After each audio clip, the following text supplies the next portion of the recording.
Everybody, welcome again to the next episode of Wolfpack Marketing.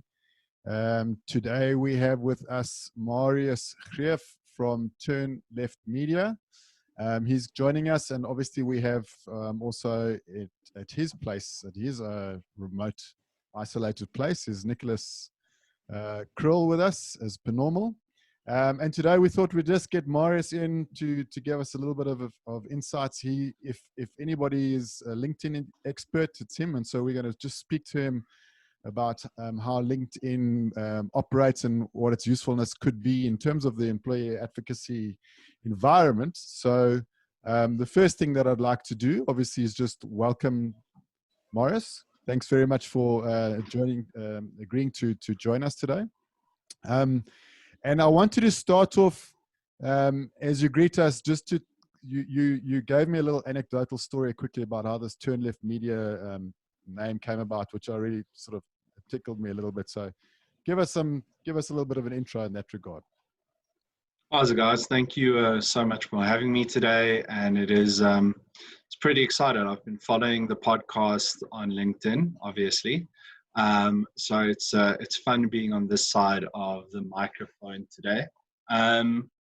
So I'm from a company called Turn Left Media. We are LinkedIn's only partners, exclusive partners in sub-Saharan Africa. And I've been working with LinkedIn since 2010. So probably longer than most of the people at LinkedIn that I work with. I've been there. And 4 years ago, John Bowles, my business partner, and I were we were sitting in Johannesburg, OR Tambo International. We were on our way to go to a LinkedIn conference. And because we're poor South Africans, we were flying via some or other Middle Eastern nether region to try and get to London. And for the first time, we both sat there and we started talking about our roles and the work that we were doing. And we said, it's time for something new. At that point, we were working for a business. We were looking after probably about 150 different brands. And we said, geez, wouldn't it be great just to focus on one thing? And wouldn't it be amazing if that one thing could be LinkedIn? So we started walking towards the plane. And the hostess, as we got onto the plane, said, well, you know what, cattle class turn right. And we said, geez, wouldn't that be amazing to turn left to go to business class and first class? And that's where the name comes from. Brilliant. Okay, that's great. I really like that story. It's such a cool, quirky way to get your name, and it really works as well. So, Marius, tell us in terms of, and let's just talk about business perhaps broadly as opposed to any kind of advocacy programs. What is the power of LinkedIn? Why is it such a powerful medium to use? Why is it something which you guys obviously believe in? Well, I mean, our business is all about, Turn Left is all about creating economic opportunity for Africans, because we think that there is so much opportunity and so much ingenuity on the continent that we don't need to look to the west or to the east to help us sort out problems. We've got all of those skills here. And the way that we solve those problems is by connecting these beautiful minds to each other. Right. So we partner with platforms like LinkedIn that help people do that. And that is fundamentally what LinkedIn is about. A couple of years ago, it was all about having your Rolodex online.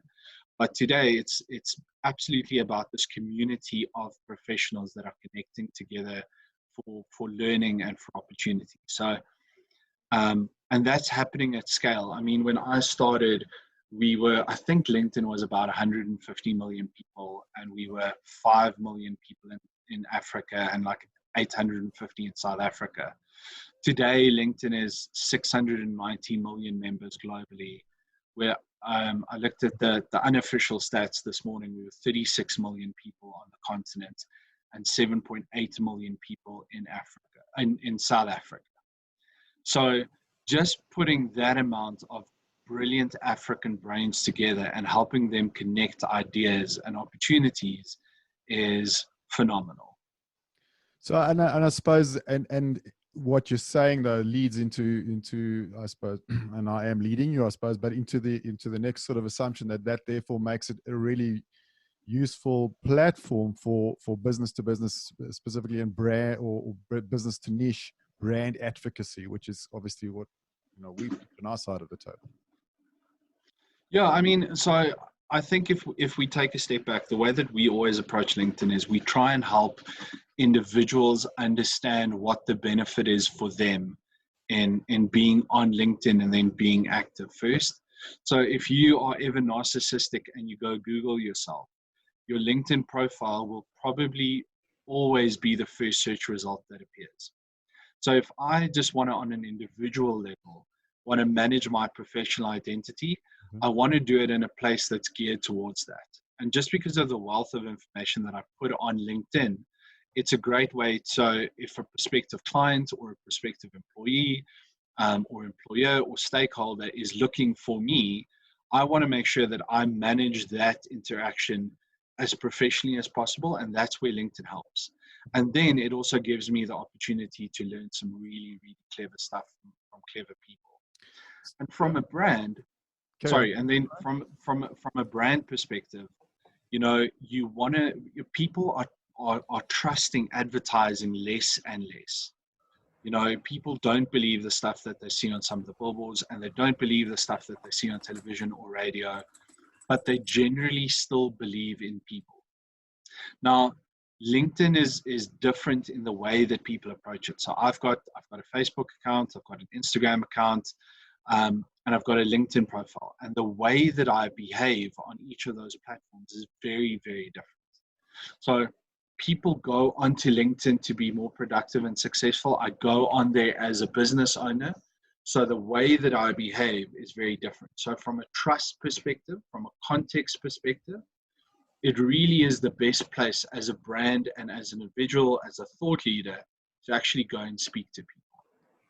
Yeah, I think that's very congruent with the way that we talk about things as well, because a very, very important part of our program obviously is getting personal buy-in from the individuals that we go on in the program. And one of the aspects that we, I suppose, sell to them is this notion of us helping you, and us, when I say us, through their behavior on LinkedIn, is helping grow their own personal profiles as well. In other words, so what we talk about is we say, so in your employee advocacy program, what you're going to do is you're going to borrow some equity from your brand, from the company brand, the organization brand, and help you grow your own personal brand with some of that equity. And in return, as you grow your equity, your personal brand equity, you're going to lend some of that back to the brand. And in a sense, that's kind of, part of the program that we put together with the guys. So yeah, that's very that's cool. I like it's what's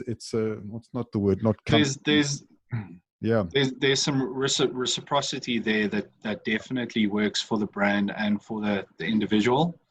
Yeah. And it's interesting, we talk about this a lot. We talk about social leadership and getting your personal brand online. And there's the people that you have to grab by the ear and you drag them along the journey. And then there's the people who just get it. And when you see the work that they do and you see how much it benefits the individual and the business, yes, it's just a no-brainer. So from an individual perspective, you use the brand to help you boost your own personal identity. It gives you that lift and the trust and the credibility that you don't necessarily have. And for the brand, it just helps you humanize your business, and it helps you humanize your brand. Because I always joke, if you think about automotive brands and you think about financial brands, a credit card is a credit card and a check card is a check card, and every car is basically 4 wheels and an engine.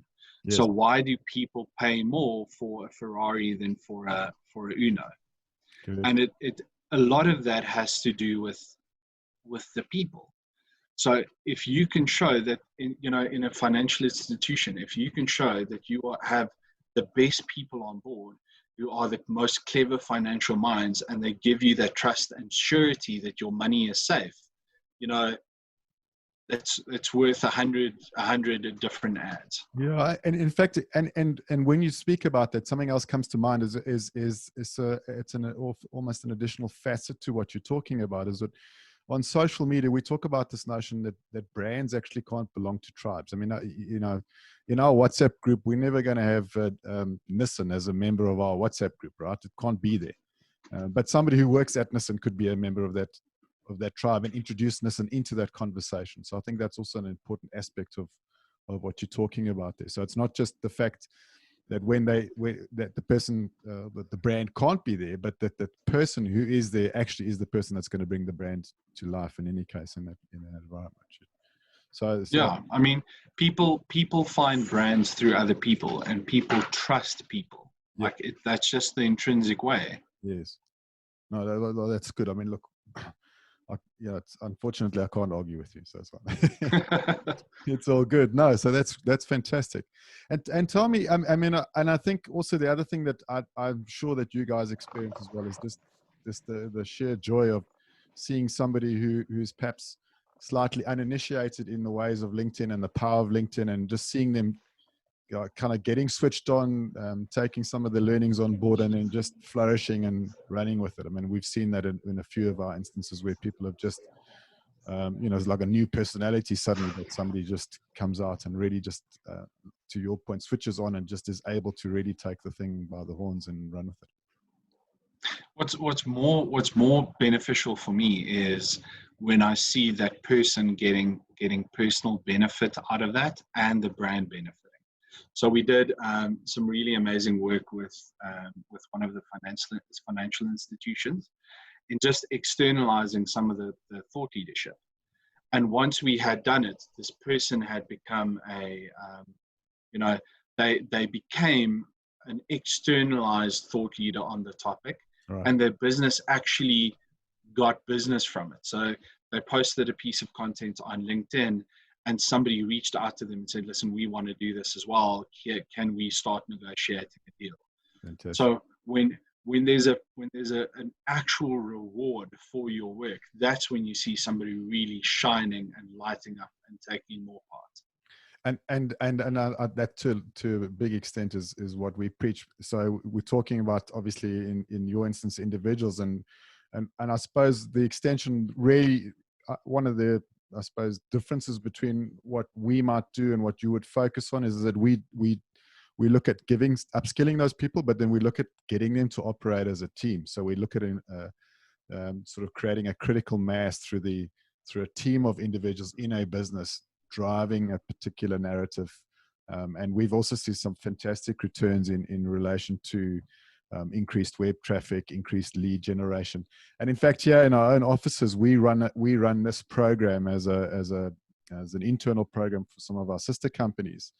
And one of our sister company now gets more internal or incoming leads, inbound leads, than they do actually get outbound leads, which is also fantastic sort of ratification. Yeah, I mean, employee advocacy, just from a numbers perspective, makes sense.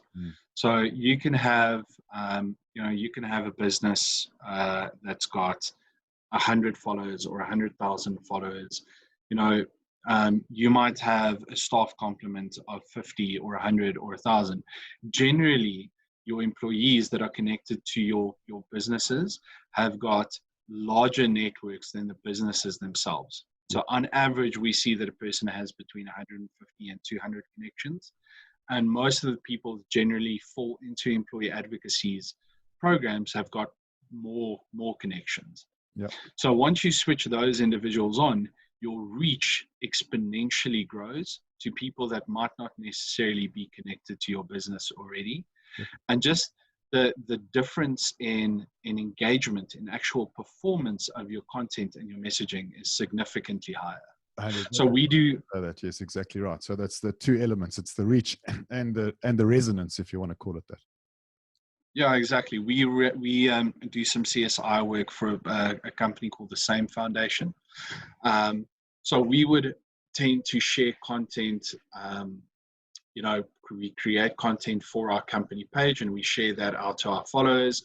But then we also give the images and the copy to our staff members, and we allow them to create their own social posts. Cool. And time and again, we see that the organic content significantly outperforms the content that's being shared on the page. Yep, 100%. We have the same things. Nick, I don't know if you want to chime in there for something. Yeah, so I mean, this is all great stuff that we we eat, sleep, and breathe the stuff all the time, and everything that you're saying, Marius, we agree with, and we also preach and we evangelize the same thing. I've just been thinking, maybe for people listening to the podcast, what are the things, or because you're so involved in LinkedIn, what are the mistakes, some of the common mistakes you see people and brands making on the platform that they should possibly try to avoid? I think that there are two things probably. The first one is when people try and overcomplicate it. It doesn't require an entire department. It doesn't require, a 3-year business plan. It just requires people to start. So people are so fixated on what our social media policy says and what I'm going to be fired for and what I'm not going to be fired for. And like, oh my goodness, I have to think about content that I have to share every day. And how do I do that in between my busy lives? You're going to see once you start, then it is significantly easier to do that than you think it is. Exactly. So don't let the process scare you away from the reward. And the second thing is I see brands not helping their employees enough. So it's really easy to put together a one-pager that shows people how to post and how to share and how to comment. And once you share, just remember, okay, great, the company's just posted about this thing that's just happened. When you share, just remember to add one line of your own thought that makes the content unique to you. Yeah. Right? So don't make it too complicated, and make it like from a personal perspective and from a brand perspective, really make it as easy as possible. 100%. I like what you said there about adding that one liner. Just from what I see as well, and this is so commonplace across the LinkedIn feed when you're scrolling at any point in time. When people don't contextualize the content that they're sharing, if they haven't created the content, we see even from low-level employees to CEOs where they're going to their company LinkedIn page and just simply hitting share and posting that out without actually giving their own voice visibility on the platform. I think that probably ties in nicely with what you just said. And there's nothing wrong with that. I mean, like, I'd rather have my employees sharing my content than not. Yes. But the value just increases exponentially if somebody adds their own 2 cents worth. It just gives them that credibility and trust. The brand's already done the heavy lifting in producing the content and getting it together. It's really just easy to add 1 sentence or 2 sentences that contextualizes it in your perspective. The example I always use is if I walked into a room with you sitting there and I dropped a book in front of you and just said, like, read this, versus me dropping the book in front of you and saying, if there's one book you want to read this year or this month, it's this one. Chapter 3 in particular is really, really interesting. It has a different, absolutely different effect. Absolutely. That's kind of what example I use. So I completely agree with that as well. So sure, it's all about serving your followers, right? It's all about giving something which is relevant, and I think resonates with those people. Yeah, you want to give them a reason, I think, to unpack what it is you're putting in front of them. So, in other words, they could also go and find articles and things on the internet. But in terms of a particular bit of content that you have sourced for them, you need to show value, why it's valuable for them, so that you're not going to put something in front of them that's not going to be of value to them for starters. So they can learn to trust your opinion and your judgment. That you actually are somebody who's providing some content which is of worth to them, so that they'll then continue to consume that content. And I think contextualizing it is really, really important. And we spoke about earlier about resonance, you know. So why is it that something is valuable to me is something, if you communicate it to me, it helps me understand why I need to engage with that particular bit of content. So that's kind of my view on it. So and Marius, obviously, I mean, I think we've, you spoke about, it's quite easy to give somebody some instructions or some sort of guidelines as to how to post and stuff. But obviously, one of the things that you guys work on a lot is training individuals. What are in terms of how to use things properly, what are the sort of the key points that you focus on when you're actually getting somebody, let's talk somebody who's really green on the whole thing, to get going on LinkedIn? Yeah, I mean, fundamentally, the first thing that we always talk about is just setting up your profile correctly. Yeah. That is the foundation for everything that you do. And whether that's for a brand or for an individual, you want to make sure that either your personal profile or your brand's page is set up correctly, and preferably you do both. Yeah. So you want to make sure that your brand page from a company perspective is set up correctly, and then you also want to make sure that your employees are the best representation of your business that they can possibly be. Okay. So a couple of things that I generally see that are problematic is, people either don't include a profile image, or they include an incorrect one. They include themselves on the beach or catching fish or anything like that. So you want to make sure that you sorry, and I've got some extra people on my home office. No, it's fine. So you want to make sure that your profile image is the best it can possibly be. It doesn't need to be taken in the studio, but it should be on a clear background, sort of from the shoulders up. Because if you have a profile picture, then you're 21% more likely to actually be seen, and for somebody to click on your profile. You want to make sure that you've got a good background image. So if you look at your profile, you've got this little circle where your head is, and then above you, most people have got that big blue bar. So that's basically a big free billboard ad. Yep. That you want to make sure that is either something that resonates with your industry, that resonates with you as an individual, or that resonates with your business. So from a business perspective, you want to try, and you actually want to give your employees, we've done this for our staff, you actually want to go and design a couple of those banners and give them to your staff and say, hey guys, don't you want to choose one of these that best fits within your color scheme or your frame of reference, and use those. So getting your personal profile set up is fundamentally important.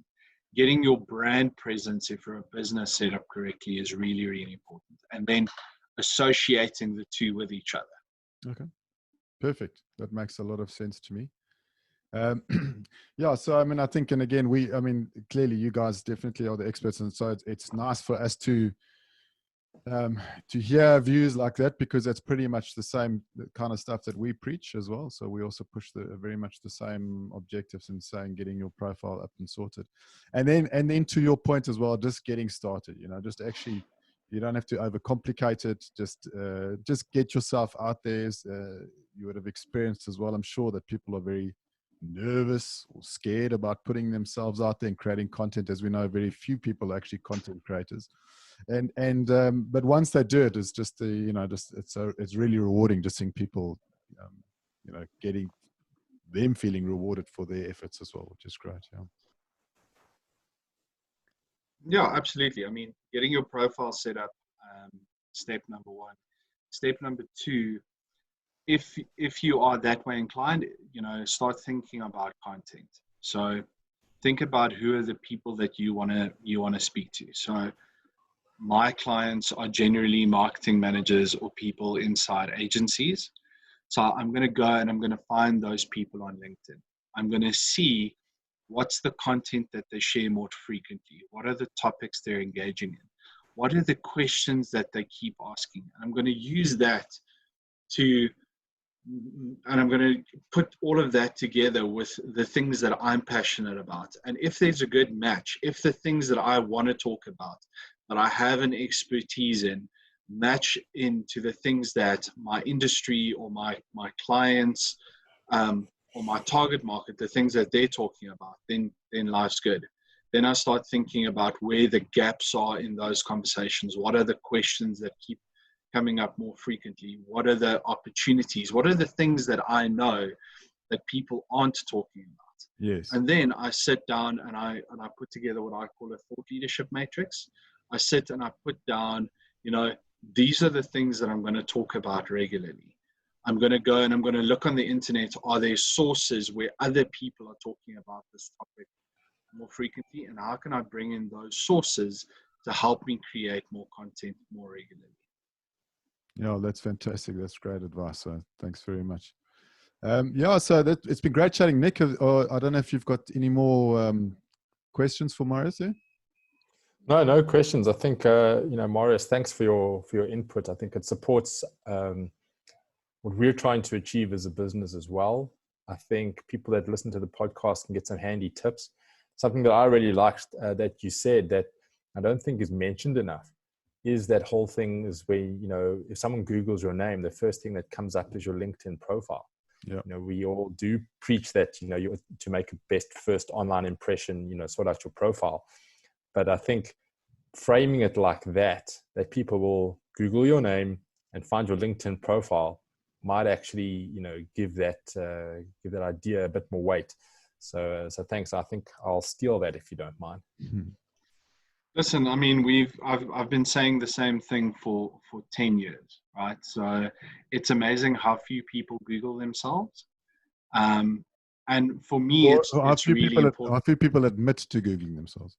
Yes, admit to Googling themselves. Yeah. But if you think about it, right? So if you are looking for a job or you're looking for a new client or, somebody is looking to find you, like, I don't want them to find my Facebook first. I don't want them to find my Instagram first. I want them to find me as a professional that's educated, that's a business leader, like all the good stuff.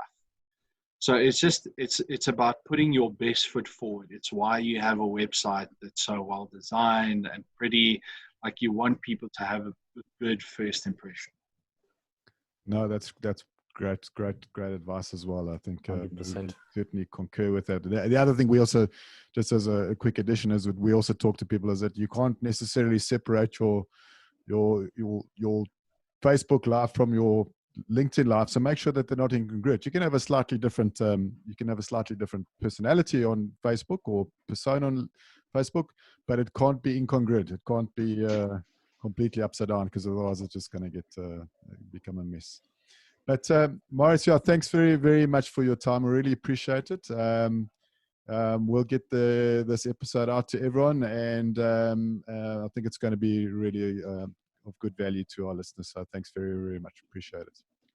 Absolute pleasure, guys. I hope it was useful, and thanks for including me on the show as well. Excellent. All right. Yeah. Okay, everyone. Thanks very much, guys. And remember to follow us check us out on LinkedIn, and you can also follow the hashtag Wolfpack Marketing, and where you'll find episodes like this easily, and other bits and tidbits on employee advocacy. Take care, everybody.